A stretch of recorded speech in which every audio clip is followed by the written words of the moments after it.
Welcome aboard! If you're watching this video, then allow me to be the first one to say congratulations! You've recently watched the NASCAR Netflix documentary and have taken your first steps into the wonderful world of stock car racing. And as good as the documentary is, there are some things that are left just a little bit vague. Like, how exactly do the playoffs work? We'll come back to that one later. What are the must-watch races?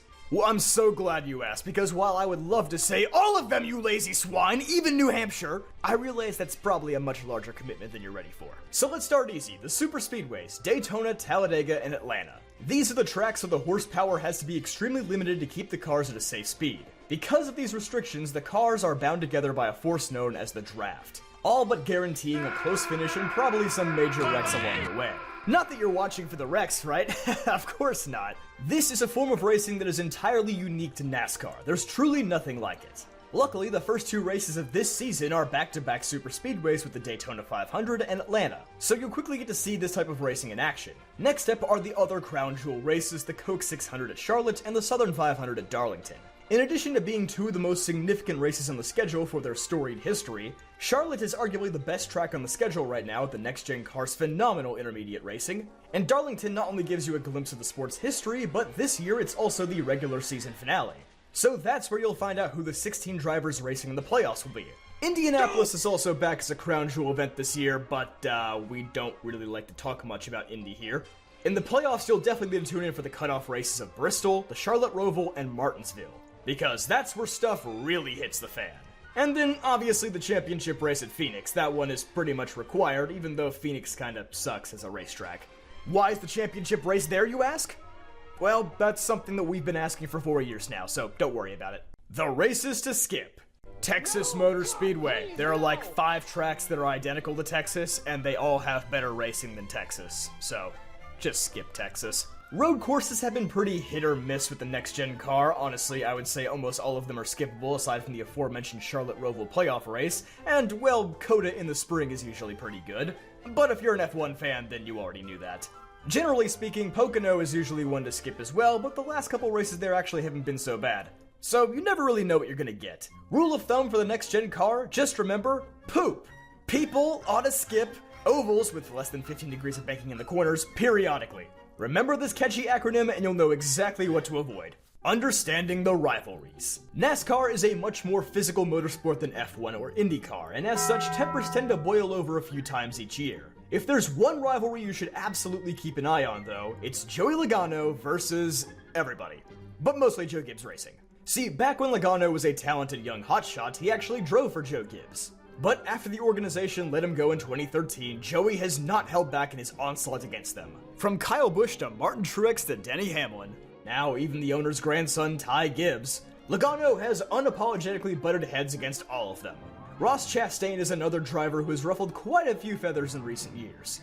Unlike other drivers, Chastain had to claw his way to the top without any of Daddy's money to help him, and doing so has turned him into a remarkably aggressive driver. But for every loved driver in the fan base, there is one who is not so loved. Let's see. Hypocritical, arrogant, outspoken. Pay close attention to the "I really wish I had a championship right now" button. There's a name for villains like this, but for now, we'll just call him Denny Hamlin. Aside from just him though, keep an eye on your aggressive drivers. Logano, Chastain, Gibbs, Larson, Gregson. More than likely, these are where the bulk of your rivalries will come from. Whereas guys like William Byron and Martin Truex are far more laid back and hardly get into it with anybody. Unwritten rules. Like any sport, NASCAR has an etiquette to adhere to, even if those rules aren't explicitly stated anywhere in the rulebook. Like Chase Elliott saying that he hates it for his guys every time he finishes in the top 5. You would think that line is somewhere in his contract. One flag you may constantly see is the blue flag with a yellow stripe, which lets lap cars know that the leader of the race is coming up from behind. When shown this flag, it's customary to get out of the way and let the leaders pass, but it's by no means required. Ryan Newman is one such example of a guy who is harder to pass than a kidney stone even when he was already multiple laps down. And while bumping, banging, and occasionally wrecking generally have no restrictions placed on them, there is one unwritten rule that can get you in serious trouble: right hooking another driver into the wall. In the last 2 years, Bubba Wallace and Chase Elliott have both been suspended for this maneuver, as it's viewed as an incredibly dangerous and reckless act. This is pretty much the one way to wreck someone that's completely off the table. But aside from that, retaliation is usually okay and may actually win you some favor with the fans.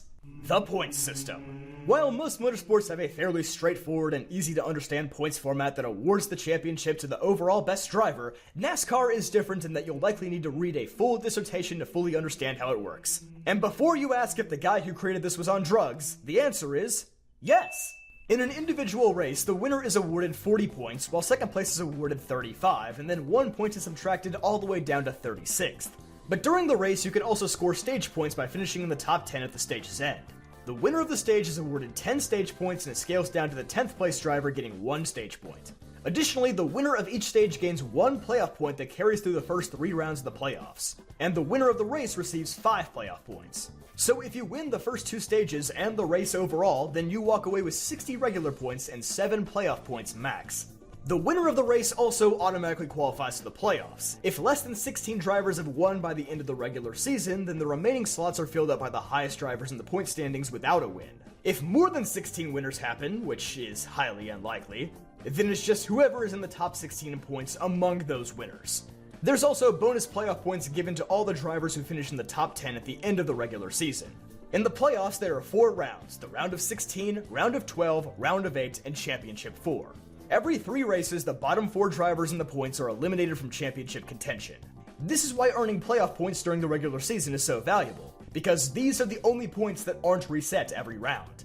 You can also advance to the next round by simply winning a race regardless of how many points you have. Even if you're 16th out of the 16 with no way to point your way in, if you just win, you move on.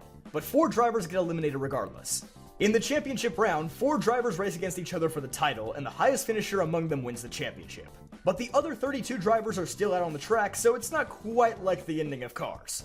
In this winner-take-all event, stage points and playoff points are completely negated for the championship drivers. Finishing first is all that matters. If this seems a little bit too complicated for you, then don't worry, it definitely is. But you'll probably hear this explanation so many times during the second half of the season that it's going to get seared into your brain one way or the other. And hopefully, with all that out of the way, you are now ready to become a true NASCAR fan. Be sure to like this video if you enjoyed, subscribe for more videos just like this one, and check out dailydownforce.com for more awesome NASCAR content.